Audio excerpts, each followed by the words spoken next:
The day my party left me to die in that dungeon, they were laughing. Not nervous laughing, easy, comfortable laughing. Like leaving me surrounded by B-rank monsters was the funniest thing they'd done all week. Pure, casual cruelty. My name is Ethan Cole. Rank, 0. And no, that's not a nickname. 0 is a real, official, stamped and certified rank. It means the system scanned me, ran every known test, and returned absolutely nothing. No element, no class, no ability. The Hunter Association gave me an official certificate. Confirmed, non-awakened. I framed it. My mom cried. Dad said nothing. I joined a party anyway because I'm an optimist. Or I was. Past tense. Permanent, irreversible past tense as of 3 days ago. The party was Iron Crest. 6 members, all B rank or above. They needed a 7th for dungeon entry rules. I was available. For 8 months I carried gear, cooked meals, drew dungeon maps, and pulled people out of traps they were too proud to admit they'd stepped in. For 8 months I told myself they needed me, even if they never said it out loud. I was useful. I mattered. That was enough. Then came Ironvale Dungeon, and I learned exactly how much carrying bags for people means when they decide you're inconvenient. 3 floors down, the ground gave way beneath my feet. Classic dungeon trick. I grabbed the ledge. Marcus grabbed my wrist. For 1 second I thought, okay, he's got me. We're fine. Our A-rank tank, the guy I'd kept alive twice, was holding my wrist. Then he looked me dead in the eyes, let go, said, dead weight doesn't make it to floor 4, and released my wrist. I fell for a long time, long enough to hear them still laughing somewhere above me before I hit the stone floor below. The impact should have killed me. The monsters definitely should have finished the job. I had no rank, no ability, 1 working arm. I spent 3 days at the bottom of that dungeon in pure darkness. Broken arm, no food, no light, just the sounds of things moving nearby. On day 3, something happened. Not in the dungeon, inside me. The way a locked door sounds different right before someone opens it. The system, the same system that handed everyone else glowing abilities and dramatic class titles, came back for a second look at me, and this time it found something. Not a standard class, not an element. Something the system apparently had no existing category for. The notification appeared without proper formatting. Just white letters on black. Ability detected. Category? Unknown. Designation? 0. 0. Same word. Completely different meaning. Not 0 as in nothing. 0 as in the single point where all numbers begin. I lay there on that dungeon floor with a broken arm and reread that message. My hands were shaking. That might have been blood loss, though. Then I stood up, pressed my broken arm against the wall, set the bone myself against the stone, screamed into the dark, kept going. The first monster came at me low and fast. I didn't dodge. I reached out with whatever this new thing inside me was, and I pulled.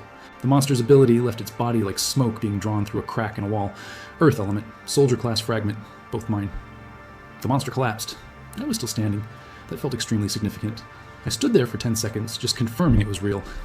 It took 6 more hours to fight my way out of Ironvale. Every monster I faced, I drained first. Every ability stored like pages in a book.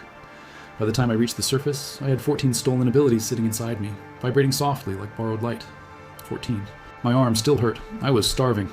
I smelled like 3 days of dungeon floor and monster blood, but I was smiling for the first time in months. I walked into the Hunter Association building looking like a catastrophe. The receptionist visibly flinched. Completely fair reaction. I need to report a dungeon abandonment, I said calmly. Also, I think my rank file needs updating. Something changed underground. She stared at my 0 rank badge. Back at me, back at the badge. Sir, 0 rank doesn't typically allow for reclassification. Run the scan, I said. Still calm, she ran the scan. The machine made a sound I'd genuinely never heard from it before in 6 years. Not the standard chime, not the error tone, something between the two that made every person in the lobby look up from what they were doing. The readout printed. She read it once, read it again, picked up her phone without looking away from the screen and called upstairs. That was the beginning. But let me go back, because where you start matters just as much as where you end up. Maybe more. I'm 22. I grew up in a hunter family on the east side of the city. Dad was A rank, mom was B rank healer, sister just hit A. Every person in my family glows when the system touches them, like they were built for it, like it was always going to happen that way. I was the candle at the birthday party that wouldn't light. The one kid in the photograph who looks slightly confused about why they're there. Testing happens at 16. They do it in the school gym with the entire class watching. Outstanding system design really builds healthy self-image. Kids line up one by one. Scanner flashes, a sound plays, colors appear. Teachers applaud dramatically. Parents watching through the door lose their minds. My best friend Juno went third. Got dual element, wind and lightning. The gym actually erupted. Teachers were on their feet, clapping. My name was called about 20 minutes later. I walked up, put both hands on the scanner, smiled confidently because I was 16 and stupid. The machine hummed. The hum stretched out longer than normal. Then it stopped. Then a flat, quiet, deeply apologetic sounding beep. Result? 0. No abilities detected. Classification? non-awakened. Read out loud. By a machine that has absolutely no understanding of social situations. The gym went completely still. I could hear someone's shoe squeak. And one person in the back row laughed. Then two more. Then more. My dad was in the parking lot waiting when I came out. He saw my face and already knew. He didn't say a single word the whole drive home. He just put his hand on my shoulder for a moment at the car door. That silence said more than anything he could have spoken. It hurt more too. For 6 years, I watched everyone around me grow into their abilities. Juno became a raid leader before she turned 21. My sister broke records. I got a contractor position at the Hunter Association, filing reports, organizing supply requests, mapping dangerous dungeon zones nobody else wanted to touch. Honest work, useful work. The kind of work that keeps hunters alive and that zero of them ever actually acknowledge exists. I got good at invisible. Which meant, by the time Marcus from Iron Crest showed up at my desk, I knew more about dungeon layouts than anyone in his B-rank party. He came in with a smile like he was doing me a favor that would be remembered for generations. We need a 7th for rotation rules. Navigation and logistics, no combat role. You know these dungeons better than any of us. Salary, equipment included. You in? I said yes before he finished the sentence. I was 22 and had spent 6 years being invisible. I know exactly how that sounds. For 8 months, it almost meant something. Then Ironvale happened, and I found the floor and learned the lesson the hard way. Always the hard way. Now I'm standing in the Hunter Association lobby, soaking wet, self-set, broken arm, 14 stolen abilities humming under my skin, waiting. The man who comes downstairs is named Director Hale. Tall, gray suit, the face of someone who has genuinely seen everything and expects nothing new. He looks at my scan results on his tablet, then at me, then back at the results. Then he just says, "Follow me." Turns, walks to the elevator. We go to the 12th floor. A room I've walked past 100 times during 6 years of filing reports and never once been invited inside. White walls, a table, 2 people already seated. One is a woman in a red jacket who has the specific calm of someone who is actually dangerous. The other is a teenager, maybe 17, with the most aggressively, professionally bored expression I have ever witnessed on any human face. Director Hale sits down, folds his hands on the table, and looks at me like he's about to explain something complicated but won't enjoy it. Your scan results are presenting us with a difficulty, Mr. Cole. He picks his words carefully, every word carefully. 0 rank has a history. In the past decade, we've had 41 individuals test as 0 rank. 38 of them never manifested any abilities at any point. He pauses, lets that number land. I do the math in my head before he finishes the sentence. The other 3 are currently ranked S or above. The room gets quiet in a specific way. The kind of quiet that means everyone in it already knew that except me. I was the last to know. Classic. What happened to them, I ask. My voice comes out steadier than I expect. 14 abilities humming, broken arm, steady voice, good. 2 are assigned to international dungeon suppression. High priority postings, Hale says. Straightforward. Then his expression shifts slightly. And the third? I ask. He looks at me directly. She disappeared into an unclassified dungeon 4 years ago. We haven't located her yet. Something about the way he adds yet makes it clear he's not actually optimistic. Moving on. So what does this mean for me right now? He slides a folder across the table. Inside, a new badge. Matty Black. Where the rank number should be, there's just a small horizontal dash. What rank is a dash? I ask. The bored teenager looks up from somewhere in the middle distance. First time he's fully focused since I arrived. Unclassified, he says. Flat voice. Like he's explaining rain to someone who's never been outside. The system has no existing box for you. I'm Rin, A rank, perception ability. I see and analyze everything in range. He tilts his head slightly. Your arm is set wrong, by the way. I know, I say. I said it myself. He blinks. I know, he says. That's why it's wrong. Fair point. Extremely annoying, still fair. The woman in red stands. Commander CO, I run the unclassified division here. She places a card on the table directly in front of me. Rest tonight. 6 a.m. tomorrow. Report to sub-level 3. Don't be late. She walks out. No additional explanation. Just gone. I like her already. I look at Director Hale. There's an unclassified division? He nods once. As of approximately 90 minutes ago, yes. You're the 4th member. I look at the matte black badge. 14 abilities humming quietly under my skin like a library I don't have the catalog for yet. Broken arm, empty stomach. 6 years of being the invisible guy, and something in my chest that is harder and colder than hope. Better than hope. I walk out into the rain. My phone shows 14 missed calls. Mom, my sister Juno, and 1 text from Marcus. 4 words total. You made it out? How? I read it 3 times. I put my phone in my pocket. I start walking. I don't answer Marcus. Not tonight. Tonight I need a doctor for this arm, food, and sleep. Tomorrow I need to learn what 14 stolen abilities actually do in trained hands. But somewhere quiet in the back of my mind, I'm already planning the exact moment Marcus finds out what 0 rank looks like unleashed. Not dramatic, not a speech, just a demonstration. Simple, clear, and completely impossible to misunderstand. The kind that doesn't need words. I find a noodle place 3 blocks from the association building that's open all night. Sit in the back corner. Order 2 bowls immediately. The TV on the wall shows hunter rankings, record dungeon clears. Glowing ability displays. Everyone ranked, labeled, sorted into their boxes. My face won't be on that screen yet. That's fine. I've spent 6 years being patient about the wrong things. I can be patient about the right ones. I set the matty black badge on the table next to my bowl. Look at the dash. 0. Origin point. The coordinate every number grows from. I try the earth element. Just gently, just a test. The table shifts under my palm. 1 centimeter, 1 quiet tremor. Just enough to be real. The guy at the next table looks up from his phone.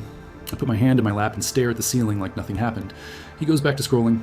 I go back to my noodles, and I'm smiling. First real smile in 8 months, maybe longer. The kind that starts behind your eyes before your mouth moves. 6 years invisible, 8 months carrying bags, 3 days at the bottom of a dungeon with nothing but darkness and broken bones and stubbornness. And the system was just waiting. Waiting for exactly this. For me to fall far enough down to find what was sitting at the very bottom. Turns out what was at the bottom wasn't nothing. What was at the bottom was everything. 0, where it all begins, where I begin now. I finish both bowls, pay, step back into the rain. 6 a.m. tomorrow. Commander CO. Rin's permanently bored face, sub-level 3, unclassified division. And somewhere across the city, Marcus is still staring at his phone, wondering why I haven't written back. He'll find out soon enough what 0 rank means. I pull my jacket tight and walk into the rain. Tomorrow starts right now, and for the first time in a very long time, I'm not afraid of what's next. I drop a comment. Should Ethan go after Marcus first? Or find the missing S-rank 0 who vanished into that unclassified dungeon? 6 a.m. comes fast when you sleep on a cot in a Hunter Association med bay with a freshly reset arm and 14 abilities arguing inside your skull. The doctor who fixed my arm was a small, precise woman named Dr. Yoon, who said approximately 4 words to me the entire visit. Professional. She looked at my x-ray, looked at the self-set job I'd done in the dungeon, made a sound that was not quite a sigh and not quite a laugh. Then she reset it properly, wrapped it, handed me a painkiller, and said, "Don't use it for 2 weeks." Left before I could respond. Lover.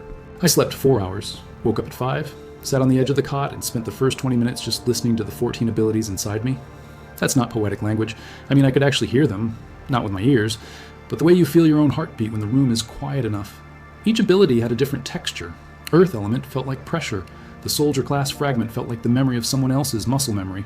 There were 2 I couldn't identify at all. They sat in the back of whatever internal space I was storing these things in, quiet and waiting. I made a mental note. Figure out the 2 unknowns before anyone else notices I have no idea what they are. Rin would definitely notice. Immediately. I was at sub-level 3 at 5:58, 2 minutes early. The hallway was concrete, undecorated, lit by lights that didn't care about ambiance. A sign on the door said, "Unclassified division, authorized entry only."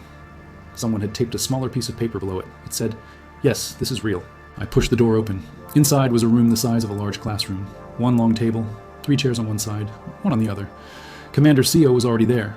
She was reading a file and drinking coffee and didn't look up when I came in. "Cole, you're early." 2 minutes, I said. "It counts," she said. I sat down across from her. The chair on my left was empty. The chair on my right was also empty. I was genuinely unsure which one was Rin's. "He's always exactly on time," CO said, still not looking up from her file. "Not early, not late, exactly, every single day. It's unsettling." At 6 a.m. on the dot, the door opened.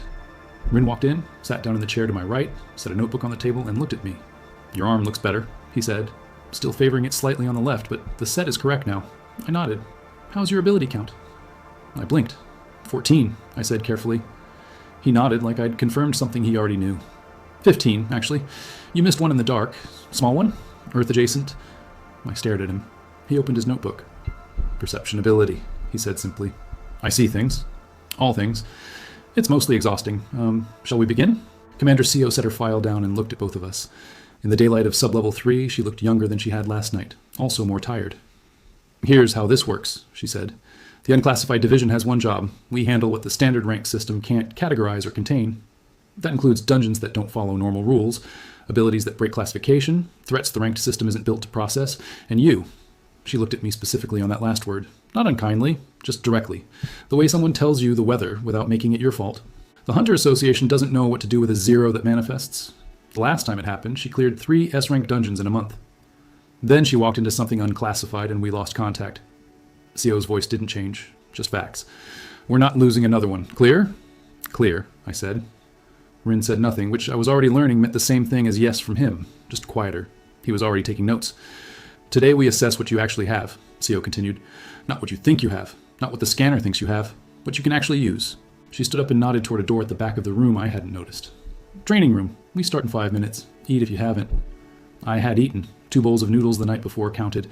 I told myself they counted. My stomach had a different opinion, but I overruled it. The training room was bigger than the assessment room and completely empty except for a row of reinforced target dummies along the far wall. The floor was scored with burn marks, impact craters, and at least 3 areas where the concrete had clearly been replaced recently. Good sign or bad sign? Rin stood off to the side with his notebook. SEO stood in the center. Show me something, she said. Anything. Whatever feels most natural. I thought about the noodle shop, the table moving 1 centimeter, the earth element soft and almost automatic like breathing. I focused on it. The floor cracked in a neat line from my feet to the far wall. Not dramatic, just a clean fracture, about 3 meters long, 2 centimeters wide. Silence. SEO looked at the crack, looked at me. That was control, she said, not power. You chose a line, and that's what you made. Interesting. Rin wrote something. I couldn't see what. He wrote it fast, which either meant it was important or it was sarcastic. Possibly both. Probably both. Again, CO said. Different ability. Don't choose the comfortable one. Choose the one that scares you a little. I already knew which one she meant. The first unknown ability. The one that sat in the back of my internal space like a door with no handle. I reached for it carefully. It reached back. The air around my right hand went very still. Then it went dark. Not like shadow, like the space between 2 things that shouldn't be touching. A 3 centimeter rift opened in the air about a meter in front of me. Perfectly circular. The edges were clean the way a cut is clean, not ragged. Through it I could see the opposite wall. Not the wall 1 meter away. The wall on the other side of the room, 15 meters away, through solid concrete. I stared at it, stared back. Then it closed. I exhaled. My hand was shaking slightly. The ability settled back into its corner like it was satisfied. Rin had stopped writing. He was looking at the space where the rift had been with an expression I was starting to recognize as his version of surprised. SEO was quiet for a long moment. Then, spatial fracture. You drained that from something in Iron Veil. Not a question, a conclusion. She was fast. There was something on floor 2, I said.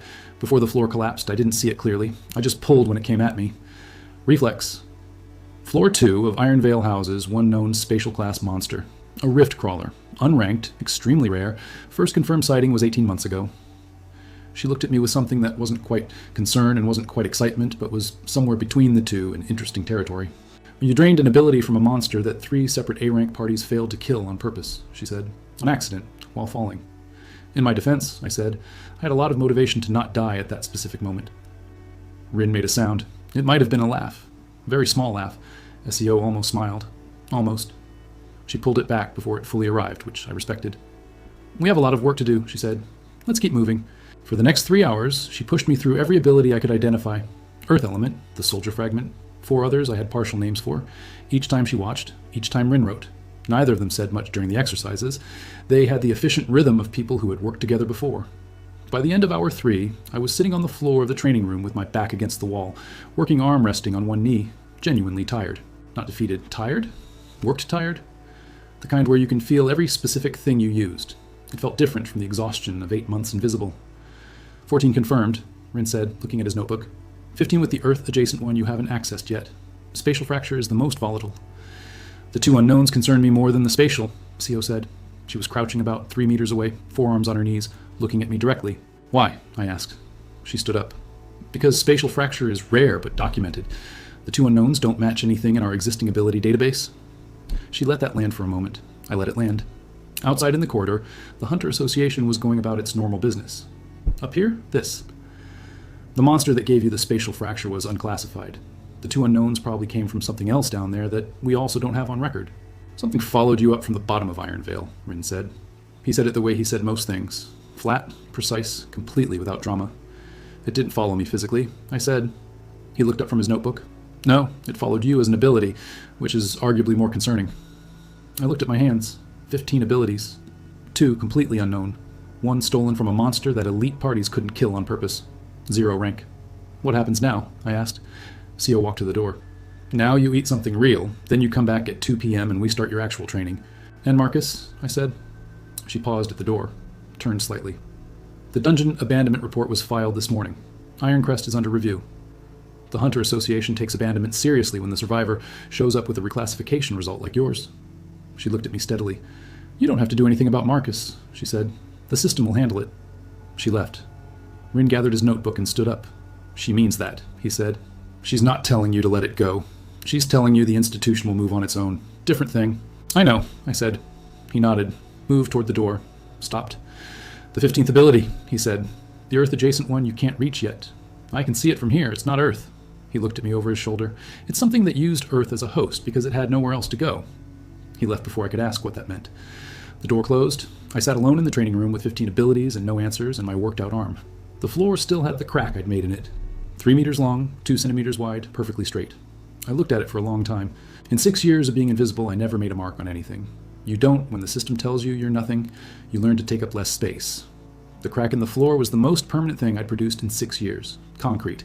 It would be there tomorrow. It would be there next week. That felt important in a way I didn't have words for yet. I stood up, rolled my shoulder, and walked out of the training room toward food. The association cafeteria on the 4th floor serves decent rice and a soup that's better than it has any right to be given the lighting situation.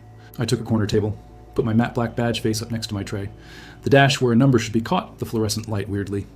3 tables over, 2 B-rank hunters were having a loud, comfortable argument about dungeon loot distribution. Normal Tuesday. Normal world. I ate my rice. I thought about the 15 abilities. I thought about the 2 unknowns and what Rin had said about something using Earth as a host. I thought about the missing 0-rank hunter. The woman who went into an unclassified dungeon 4 years ago and didn't come back out. What had she found in there? What had she drained? What did 15-plus stolen abilities look like when someone actually knew how to use them? My phone sat on the table beside my badge. Still no reply sent to Marcus. 14 missed calls from family. Juno had texted 3 paragraphs. I opened Juno's message. She'd heard about the dungeon abandonment through the Hunter network. She was somewhere between furious and terrified for me. The last line said, "Whatever happened down there, whatever changed, you're still you, Ethan. Don't let them turn you into something you're not." I read it twice, set the phone down, picked up my soup spoon. Juno had always been perceptive, but she'd also never been wrong about anything, ever, which made her exactly the kind of person I needed to be careful with right now. Because I wasn't completely sure she was right this time. I wasn't sure I was still just me. I wasn't sure the 15 abilities hadn't changed something more fundamental than my rank classification. And I wasn't sure that was a bad thing. That uncertainty felt new. It also felt honest. More honest than 6 years of pretending the 0 didn't hurt. I finished my food. Checked the time. 11:45, 2 hours and 15 minutes until the 2 p.m. session. I had a plan for those 2 hours. The Hunter Association's public records room is on the 3rd floor, open to all contractors and registered hunters. I had a contractor badge for 6 years. The new Mat A black badge works even better, apparently, because the records clerk took one look at it and gave me access to the restricted archive terminal. I sat down and typed 3 words into the search field. 0 rank manifested. The system returned 11 files. I opened the first one, started reading. The first 3 zeros on record manifested before the current classification system existed. Their abilities were documented in inconsistent, almost panicked language. Subject produced effects inconsistent with all known ability categories. Powers do not respond to standard suppression techniques. Subject is uncooperative. That last one made me smile. Good for them. The 4th file was more recent. 20 years ago, a man named Arlo Park manifested at 31. He went from 0 to S-rank classification in 11 days. 11. The file was dense with ability descriptions, all of them marked unknown or unclassified. He served in the Hunter Association for 3 years after that. Then the file ends. No death recorded, no retirement, no transfer, just ends. The 5th through 10th files were the 41 0 cases of the past decade that Hale had mentioned. 38 of them, no manifestation, documented.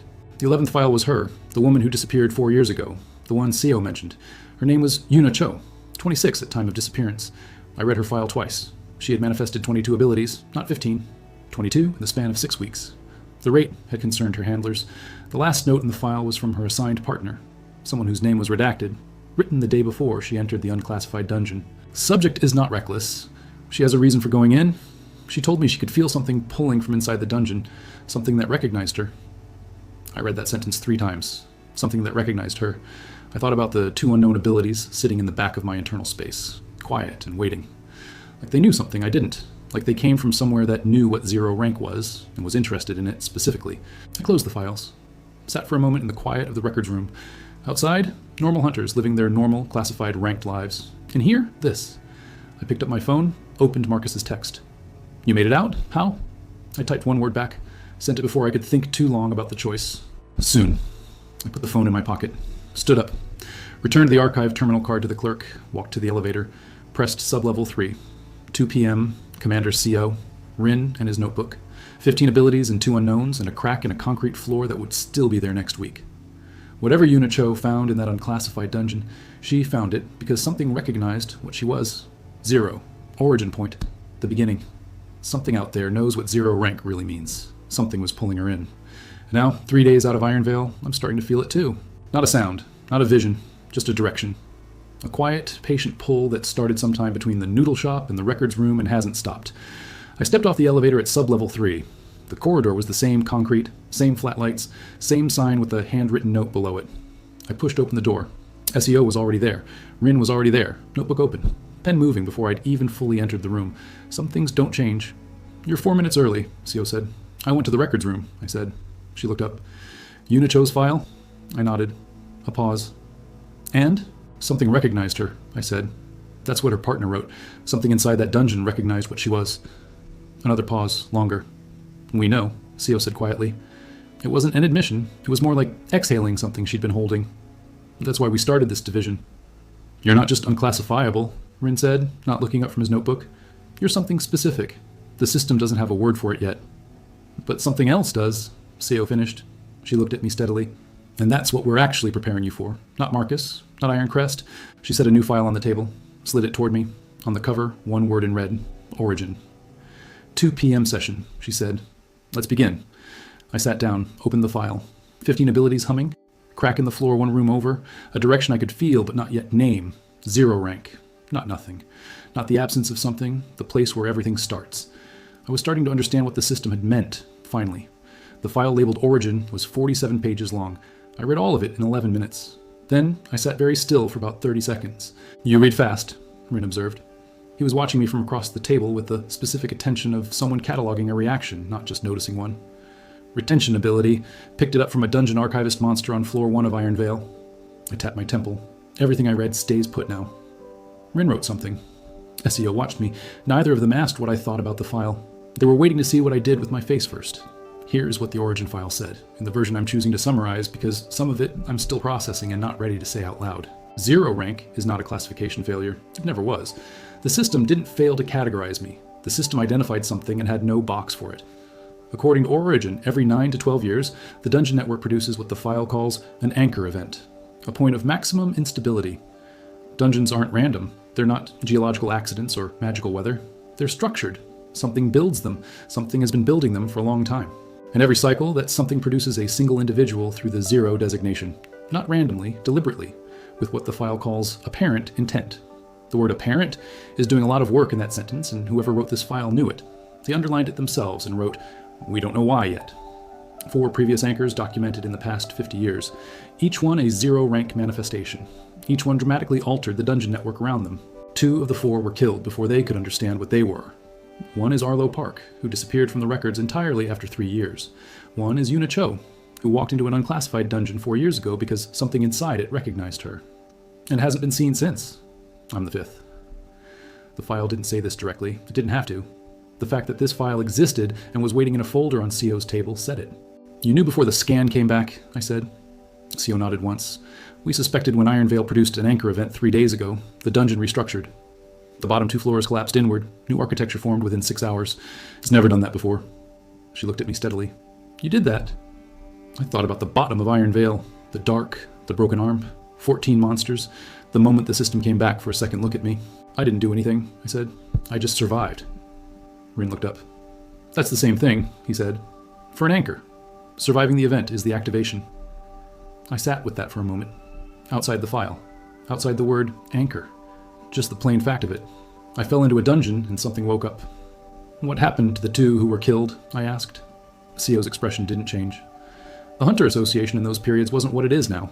Anchors were considered threats. The dungeon restructuring scared people. 2 governments agreed to elimination before either manifested fully. A pause. That's not the current position, she said. The current position is that we need to understand what anchors are before the next restructuring event. How long do I have? I asked. She opened a second, thinner file. Based on Yuna's timeline, the Dungeon Network will attempt contact within 30 days. Contact. That was the word she used. Not attack. Not destabilize. Contact. Like the Dungeon Network was going to send me a message and needed an address. What happens if I'm not ready? Rin answered before CO could. Based on the 2 eliminated cases, the network redirects, finds another 0 candidate. And if there isn't one, he looked back at his notebook, then it waits and the instability accumulates, and dungeons start doing things they shouldn't. I looked at the crack I'd made in the floor during this morning's training session. Still there. Clean, straight, 2 centimeters wide, permanent. 30 days, I said. SEO nodded. 29 now, Rin corrected. He tapped his pen against the notebook. It's past noon. The window started at midnight. I looked at both of them. 2 people who had apparently been building a division specifically to handle the moment I walked through that door. Who else knows about this? I asked. CO folded her hands on the table. Director Hale, 3 members of the Association Council, and now you. Not Marcus, I said. She shook her head. Not Ironcrest, not your family, not Juno. She said the last name like she knew exactly who Juno was. I didn't ask how. 6 years of contractor access to Hunter Association files meant my entire social network was probably documented somewhere on a server. The 2 unknown abilities, I said. Are they in the file? CO glanced at Rin. Rin turned to a specific page in his notebook without looking for it. One is likely a remnant from the anchor event itself, he said. Not drained from a monster, produced directly by the activation. It belongs to you? And the second? He looked up. The second one isn't yours. He said it simply. No drama. The way you tell someone there's a spider on their shoulder. The room was very quiet. I was very aware of the second unknown ability sitting in the back of my internal space. Quiet, patient, waiting. Not mine, I repeated. Whose is it? Rin looked at CO. Something passed between them. A decision being made about how much to say and in what order. We think it's Yuna's, CO said. One of her abilities found a way out of that dungeon, and it attached to the next available anchor. You. I processed that. Yuna Cho. 22 abilities. Walked into something unclassified 4 years ago. Left one behind like a message in a bottle. She's alive, I said. It wasn't a question. If an ability had traveled, it had traveled from somewhere. Something was still generating it. Somewhere. SEO didn't confirm, didn't deny. That's what we need you to find out. She closed the origin file and slid it to the side of the table. 29 days, Ethan. We need you functional, we need you trained, and we need those 2 unknown abilities identified before the network makes contact. She stood up. Today's session covers ability layering, using 2 or more at once without destabilizing the ones you're not actively using. Rin leads. Rin stood up, closed his notebook, looked at me with the expression he used when he was about to make something significantly harder than it sounded. Ability layering, he said, is not complicated in theory. You hold 1 active and maintain 1 passive simultaneously. Most B ranks can manage 2. You have 15, which means the passive load you're carrying without knowing it is already unusual. He gestured toward the training room door. The goal today is to make that intentional rather than accidental. If the abilities are already running, you should at least be steering them. I followed him into the training room. The crack was still in the floor. Rin looked at it briefly and made a small sound of what might have been approval. Earth element, he said. Bring it up. Don't use it on anything. Just hold it at the surface. I did. The familiar pressure settled into my hands. Good. Now, without dropping that, bring up the soldier fragment. Don't let it do anything either. Just hold both at the same time. I tried. The earth element flickered. The soldier fragment rose. Earth element flickered again, harder. I gritted my teeth. They didn't want to coexist. They're arguing, I said. They're from different sources, Rin said. 2 different monsters. 2 different internal languages. You're the translator.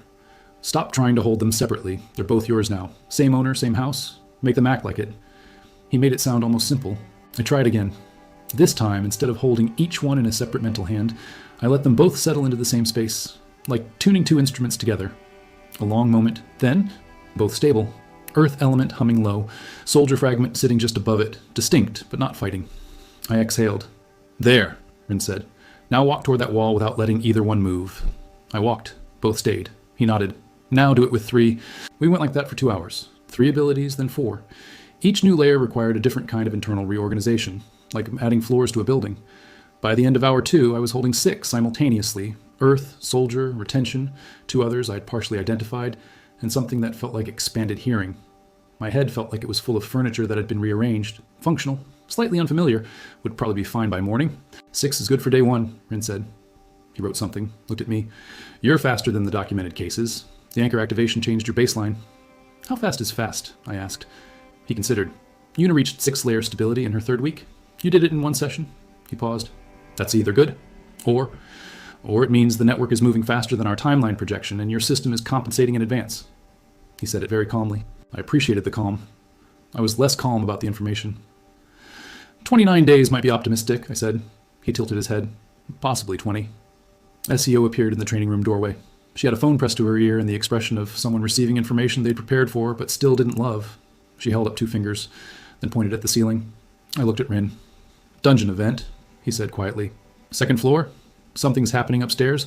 We moved fast. Elevator to ground floor. The association lobby was controlled chaos. Handlers moving in formation, alert lights blinking amber on the walls. Not full emergency. Amber means contained event. Escalation possible.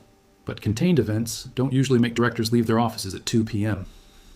Hale was standing at the main operations desk, gray suit jacket off for the first time I'd ever seen, looking at a tactical screen with 3 analysts. He spotted me coming through the lobby with CO and Rin, and something in his expression shifted. Not alarm, recognition, like a clock hand moving. Cole, good. You need to see this. He turned the screen toward me.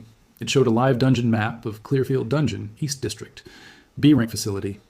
The first 3 floors were highlighted in yellow, standard activity. Floor 4 was red. Floor 5 was a color I didn't have a name for. The screen called it unclassified. That floor wasn't there this morning, Hale said. It appeared at 11:42 a.m., exactly 3 hours and 42 minutes after your ability assessment session.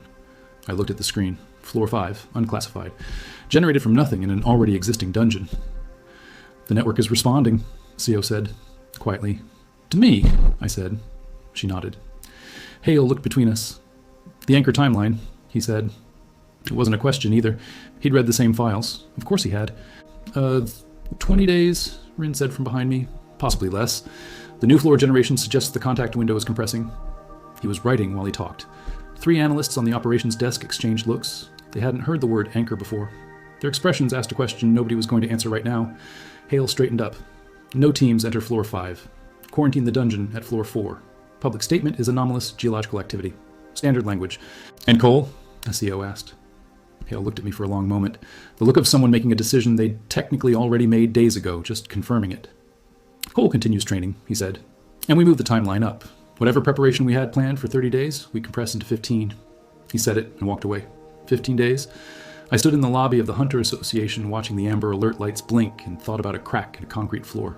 About Yuna Cho walking into something that recognized her. About an ability that traveled 4 years through an unclassified dungeon to find the next anchor.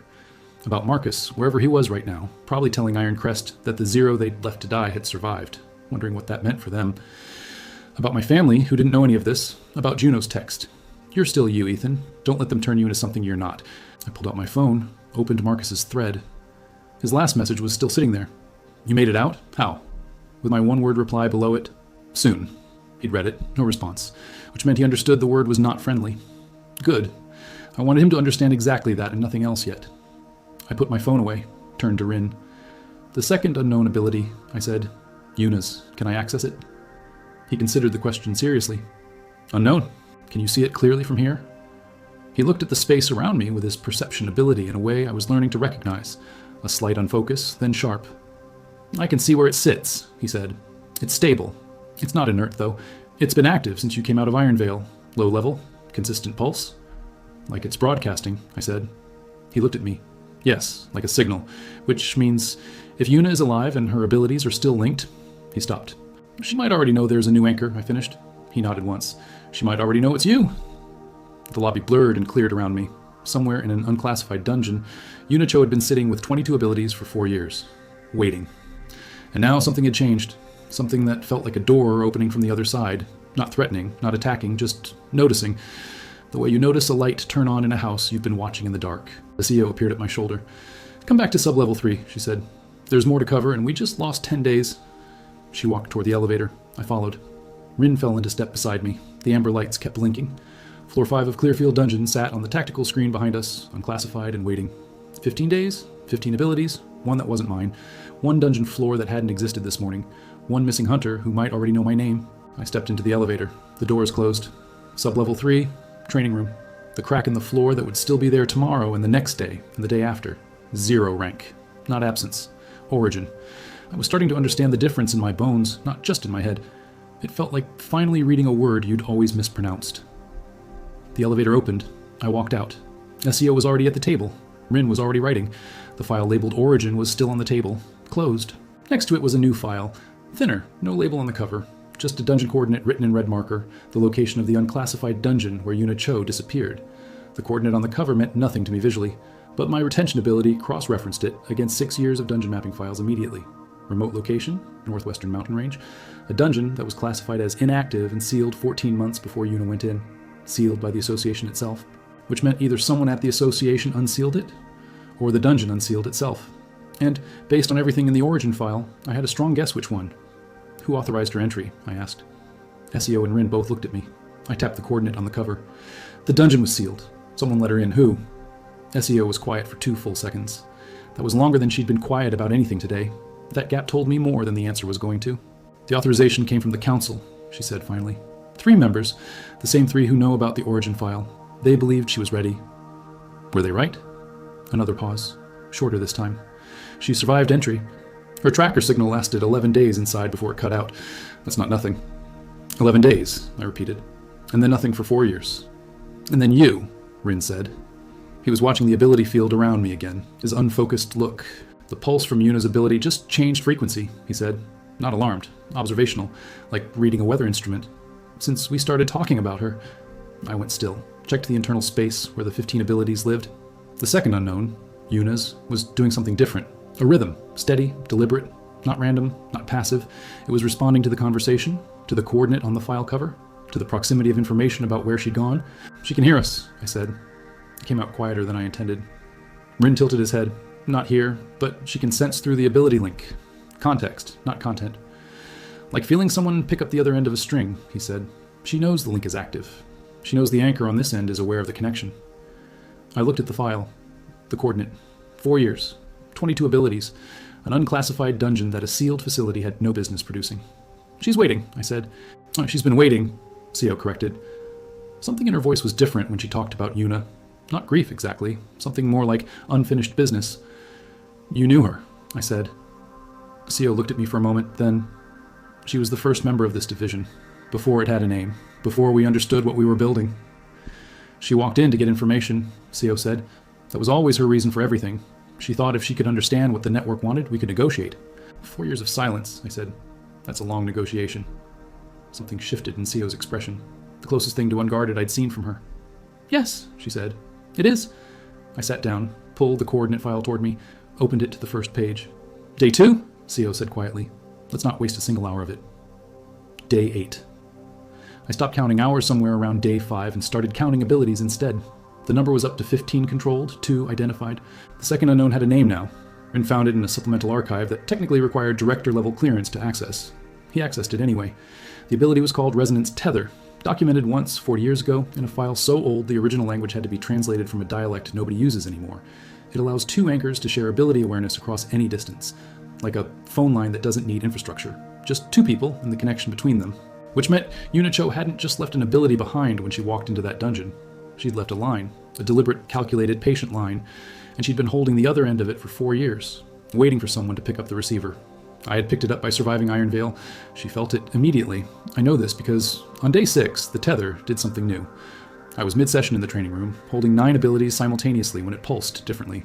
Not the steady, low rhythm it had been running since day 1. Something intentional. 3 short, 2 long. 3 short again, like Morse code tapped through a wall. I dropped 6 of the 9 abilities immediately. Rin looked up from his notebook. The tether just produced a structured signal, he said, like he was reading it off an instrument. I know, I said. I felt it. I was already trying to pulse back. 3 short. 2 long. 3 short. Using the tether the way you use a muscle you've never consciously flexed before. It was harder than it sounds. The tether wasn't built for two-way communication. It was built for awareness. Using it as a signal was like trying to text someone using a heartbeat monitor. But on the 3rd attempt, something shifted. The tether went very still. Then 1 pulse, long, single, deliberate. Clear as a sentence that only has one possible meaning. She heard me. Yuna Cho, wherever she was inside an unclassified dungeon 4 years in, had heard me knock, and knocked back. That was the whole conversation. It was enough. I stood in the training room with 9 abilities settling back into their layers and felt something I hadn't expected to feel about a person I'd never met. Relief, for her. She'd been in there for 4 years, and for 4 years she'd been holding a line nobody on this end could pick up. That's a specific kind of alone. I went to CO's office after the session. The office was small, which surprised me. She ran an entire division, and she had less space than my old contractor desk.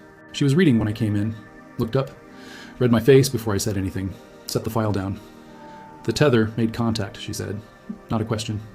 She's alive, I said. She heard me. She confirmed. CO was quiet for a moment. Her hands were flat on the desk, completely still. Good, she said. Quietly, just that one word. But the way she said it, 2 decades of worry compressed into 4 letters, told me more about her relationship with Yuna than any file had. "We're going in," I said. Sio looked at me. "Not yet." "When?" "When you're ready." I put both hands on the edge of her desk, looked at her directly. "She's been in there 4 years," I said. "Define ready." Sio held my gaze. 12 abilities simultaneously with full control. Space blade functional at range. Resonance tether as a 2-way channel, and the first unknown ability identified. She picked up her file again. "You have 7 days. Use them." I lowered my hand. The walls came back. I lay in the dark, staring at the ceiling. The first unknown ability had a name now, even if I hadn't found it in any file. I could feel what it was. Penetrating sight. Not like Rin's perception. Just reads information, analyzes it, processes it. Mine went through, just through. Like the spatial fracture, but passive. Like the walls weren't really there. And if walls weren't really there, I already knew what that implied about dungeon architecture. I told Sio in the morning. She wrote it down, didn't comment immediately. Then, Yuna had something similar. Hers required direct contact. Yours doesn't. She kept writing. "Well, why does that matter?" I asked. She looked up. "Because the dungeon Yuna is in, the unclassified one, its architecture is built to block perception class abilities. Standard perception stops at dungeon walls, even A rank. Even Rin can't see past floor boundaries." She set her pen down. "If yours goes through walls without contact, then it might go through dungeon floors," I said. She nodded once. I looked at the table, at the coordinate on the unlabeled file that had been sitting there since day 2. "When?" I asked again. This time, Sio didn't reach for a file or a condition or a timeline. She just looked at me. "Day 15, she said. "We leave at dawn." Day 15 arrived the way significant days always do, quietly like any other morning, except your body knows something is different before your brain processes it. I was awake before my alarm, lying in the dark, running through all 15 abilities the way a musician runs through scales before a performance. Steady, deliberate. The resonance tether pulsed once as I did it, long and even. Yuna. Like she knew today was the day. Like she'd been counting days on her end, too. I pulsed back. 1 long. Then 3 short in a pattern I'd developed over the past week that meant, "I'm coming." She answered immediately. 1 short, 1 long, ready. 7 days of coded tether conversations, 15 minutes at a time. We didn't have language, but we had rhythm. We had enough. She was ready. I was ready. I put on the tactical gear SEO had requisitioned. Lightweight, layered, built for temperature extremes and structural instability. Better than anything Iron Crest had given me. My matte black badge went in my left breast pocket. Not displayed, just there. The dash where a number should be pressing lightly against my chest as I moved. Rin was in the corridor when I came out, already in gear. Notebook in a chest pocket instead of in his hands. He looked at me with his standard expression. "You slept," he said. It wasn't a question. Perception. 4 hours, I said. He nodded. "Same." We walked to the elevator without further conversation. We didn't need it. SEO was in the operations room with Hale and one of the 3 council members who knew about Origin. The council member was a small, precise woman named Kira. She looked at me the way the Origin file read, like data that was also a decision she'd made and wasn't sure she'd evaluate the same way twice. "Cole," she said. No greeting beyond the name. "The Association Council is aware of today's operation. Officially, it's a retrieval mission for a missing hunter. Unofficially," she continued, "you are the mission. Yuna's retrieval is secondary." She held up a hand before I could respond. "I know how that sounds. I'm telling you because you deserve to know the official position before you walk into that dungeon." She looked at me steadily. "The position is wrong, by the way." I blinked. Kira almost smiled. "Yuna went in to get answers. You're going in to get her back. Those are both the right reasons. Don't let the paperwork tell you otherwise." She nodded once and left. I looked at Sio. Sio looked at me. "She's been saying that for 4 years," Sio said quietly. "To anyone who would listen." The convoy was small. 2 vehicles. SEO, Rin, me, and 4 support hunters who'd been briefed on exactly as much as they needed to know and nothing more. 4 hours northwest. Mountain roads that got narrower and less maintained the further we went. The dungeon didn't advertise itself. It never had. It appeared around a curve as a mouth in the rock face. No gate, no association marker. The seal that had been placed on it 14 months before Yuna entered was gone. Not broken. Gone. The way something dissolves when it's no longer needed, like the dungeon had let it expire on its own terms, on its own schedule. I stepped out of the vehicle. The air around the entrance was different, denser, like the atmosphere just before lightning. My 15 abilities responded to it immediately, all of them simultaneously, without my instruction, like they recognized the frequency. The resonance tether went from a low pulse to something almost loud. Yuna. Close? Closer than I'd expected. She'd moved toward the entrance on her end. 13 floors of unclassified dungeon, and she was right below the surface now, waiting. Rin was at my shoulder. "I can see 7 floors from here," he said quietly. Architecture is unlike anything classified. The walls aren't stone, they're compressed ability residue. The dungeon is built from abilities? I said. He looked at me. From the remnants of every anchor that didn't make it out, the network keeps what it consumes. Yuna's in there, I said. Still herself. Still alive. Because she understood what it wanted before it could take her, Rin said. She negotiated. 11 days in, her tracker cut out. She went dark on purpose. He looked at me with his perception ability fully active. She's been talking to it for 4 years. The resonance tether pulsed again, long, steady. Come in. She was telling me to come in, not warning me away, actively inviting me forward. A CEO appeared at my other shoulder. Support team holds here at floor 1. Rin goes to 3. You go as far as the tether pulls you. She looked at me. There is no protocol for what happens after that, she said. I need you to understand that. We don't know what the network will do when it has 2 anchors. Has it ever had 2 before? I asked. She shook her head. Not simultaneously, not alive. This is the first time in recorded history. A pause. I walked into the dungeon. The entrance sealed behind me. Not locked. Sealed? The way a conversation seals when everyone who needs to be in it is inside. Floor 1 was wrong in the way Rin had described. The walls weren't stone, they were something darker, denser, with a faint texture like compressed movement. My penetrating sight activated without effort. Through the floor below. Floor 2, floor 3, 7 floors of architecture unlike anything in any dungeon I'd mapped. And at floor 9, a heat signature. Small, bright, completely steady. Like a candle that had been burning for 4 years without wind to disturb it. Yuna. I moved fast. Each floor took less time than the last. Not because they were shorter, but because the dungeon was letting me through, making room, adjusting. Floor 9 opened into a chamber unlike the rest. High ceiling, no compressed ability residue in the walls here. These walls were plain stone, old stone, pre-dungeon stone. In the center of the chamber, sitting cross-legged on the floor with her eyes closed and 22 abilities burning around her like a quiet personal galaxy, was Yuna Cho. I stopped 3 meters away. Didn't say anything. The resonance tether connected us like a held breath. She opened her eyes.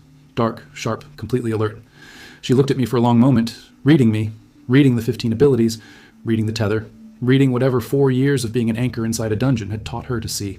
You're younger than I expected, she said. Her voice was steady, normal, like someone who had spent 4 years talking to something vast and learned how to be calm next to it. You're exactly what the file said, I replied. She raised an eyebrow. There's a file? Origin, 47 pages. You're in most of them. She almost laughed. I wrote half of it, she said. Left it in the tether when I went dark. Figured if another anchor ever manifested, CO would find it eventually. She had. Of course she had. The network, I said. 4 years. What does it want? Yuna looked at me steadily.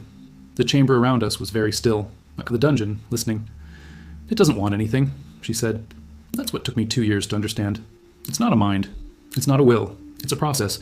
And we're part of the process. Anchors, I said. She nodded. We're not chosen. We're produced. The way a river produces pressure at a narrow point. We're the pressure the system needs to keep moving. Keep moving toward what? She looked at the walls. At the old stone that predated the dungeon. The next cycle, the network self-corrects every 9 to 12 years. Without an anchor to process the correction, the pressure builds wrong. Dungeons destabilize. Events like Iron Veil happen. Floors appear in B-rank dungeons. She looked at me. You felt it already, she said. The new floor in Clearfield. Day 8, I confirmed. She nodded. It'll accelerate if the correction doesn't happen on schedule. What is the correction? I asked. She stood up. 15 abilities around me and 22 around her, and the chamber felt genuinely crowded with power. We opened the valve, she said simply. Together. One anchor alone can't do it. That's why the 2 who came before didn't survive. They tried solo. The pressure was too much. 2 anchors simultaneously. Abilities layered together across the tether. We process the correction as a shared load, and the network stabilizes for another cycle. I looked at her. And then what? She met my gaze. And then we walk out of here. Both of us. Together. A pause. I've been waiting 4 years to have a partner for this part. The dungeon shifted around us. Subtle. Like a held breath finally releasing. The walls, the compressed ability residue, began to glow faintly. The network. Ready. I've been training for 8 days, I said. She looked at my ability field. Looked at the tether. Looked at the spatial fracture. The penetrating sight. The layering. You're ready, she said. Not encouragement. Observation. The same way Rin stated facts. I can see your layers from here. You're already carrying more than I was at 8 days. Faster than you, I said. She raised an eyebrow. Rin told me, I explained. She made a sound. Of course he did. Still writing everything down in that notebook? Every word, I said. She shook her head. Good. We're going to need the record. She extended her right hand palm up. ready to process a dungeon network correction? I looked at her hand. At the 22 abilities burning around her like a second sun. At the walls, patient, waiting, built from what came before us. At the tether between us, 4 years long, 1 week of coded conversation, 1 long pulse that meant I'm coming, and 1 short long that meant ready. I took her hand. The resonance tether went from a pulse to something that had no comparison. A full channel, open, both directions simultaneously, no static. I could feel her 15 abilities alongside mine, not competing, complementing, like 2 instruments that had been written for each other by someone who knew both parts. 30 abilities total. The chamber filled with light. The dungeon walls pulsed once, deep and resonant, the way a bell sounds after the strike has faded. The correction began. It felt like being the still point at the center of something enormous turning. Not painful, not overwhelming. Exactly the right size for 2. Outside, 7 floors up and 40 meters of mountain rock away, Rin's notebook was open. His pen was moving. He was writing down every reading his perception could capture. And Sio was standing at the dungeon entrance with her hands in her pockets, looking at the sealed rock face with the specific expression of someone who has been waiting a very long time. Inside, Yuna's hand was steady in mine. The network moved through us the way a current moves through a circuit. Clean, efficient, purposeful. It lasted 4 minutes. Exactly 4 minutes. Then it released. The glow faded. The walls settled. The chamber went quiet and stayed quiet in a way that felt final. Yuna dropped my hand, looked around the chamber, then at me. That's it, she said. That's what 4 years was building toward. 4 minutes. 4 years. Was it worth it? I asked. She thought about it seriously, not immediately, actually considered the question. Ask me again when I've had a real meal, she said. I laughed. First real laugh in 15 days, maybe longer. It echoed off the old stone walls of the chamber and the dungeon didn't react at all. Just let it happen. The path out was open. The dungeon made no effort to keep us. Whatever we had given it, whatever the correction had provided, it was satisfied. For this cycle, floor 9 to the surface in 11 minutes. Yuna moved through the dungeon architecture like someone who had learned every corner of it over 4 years. She had. When we came out of the entrance, Sio was standing exactly where I'd left her. Same position, same expression. Her eyes went straight to Yuna before anything else. Yuna looked at her. 4 years collapsed into a single look between them. Then Yuna said, "You kept the division running." And Seo said, "Someone had to." That was all. Rin appeared from the dungeon entrance behind us, notebook in hand. He looked at Yuna, then at me, then at both our ability fields simultaneously. Wrote something. 37 abilities between you, he said. The correction processed at full efficiency. The Clearfield floor will dissolve within 48 hours. He kept writing. "You're welcome," I said. He looked up briefly. "Yes," he said. "You are." From Rin, that was approximately equivalent to a standing ovation. I took it. On the drive back, Yuna sat next to me. She looked out the window at mountains that were the first landscape she'd seen in 4 years and didn't say anything for a long time. Then, "What happened to Iron Crest?" I told her. The abandonment report, the review, Marcus and his forward text, my one-word reply, "Soon?" She listened. Then, "Soon," she repeated. "How soon?" I looked out my own window at the same mountains. "Whenever I'm ready," I said. She nodded. "What does ready look like?" I thought about it. About Sio's definition. 12 simultaneous abilities, space blade at range, tether 2A, first unknown identified. I'd hit every condition 8 days in. So ready didn't mean what it had meant 14 days ago. Ready means on my terms, I said. She nodded again. Good answer. The convoy reached the city as the sun was going down, the kind of light that makes buildings look temporary and everything underneath them permanent. My phone had 17 missed calls, Mom, Sister, Juno, and 3 unknowns that I was fairly sure were journalists who'd gotten wind of the Iron Veil incident. 1 text from Marcus, sent this morning. 4 words again, same 4 words. "You made it out?" I stared at it. The question mark this time felt different from the first time. Less curious, more nervous. He'd heard things in 2 weeks. About an unclassified division. About a 0 that manifested. About Clearfield's 5th floor dissolving overnight. He didn't know it was me yet, but he knew something had changed. He could feel it in the same way you feel a door open in a room you thought was locked. I typed back. Not 1 word this time. 1 sentence. "I made it out, Marcus, and I'm just getting started." Sent it. Put my phone in my pocket. The vehicle stopped outside Association headquarters. SEO got out first, then Rin, then Yuna, who stood on the sidewalk and looked up at the building like a person returning something to its owner. Then me, matte black badge in my left breast pocket, 15 abilities humming in perfect settled layers, a tether that now ran full channel to the woman standing 3 feet away. And somewhere in the city, Ironcrest was reading a text message and understanding that the person they'd left at the bottom of a dungeon was not only alive. He was something they didn't have a category for, something the system had no existing box for. 0 rank, not the absence of a number, the place all numbers begin. Origin, not the absence of power, not the bottom of a ranking system. The single point where everything begins. and I was just getting started.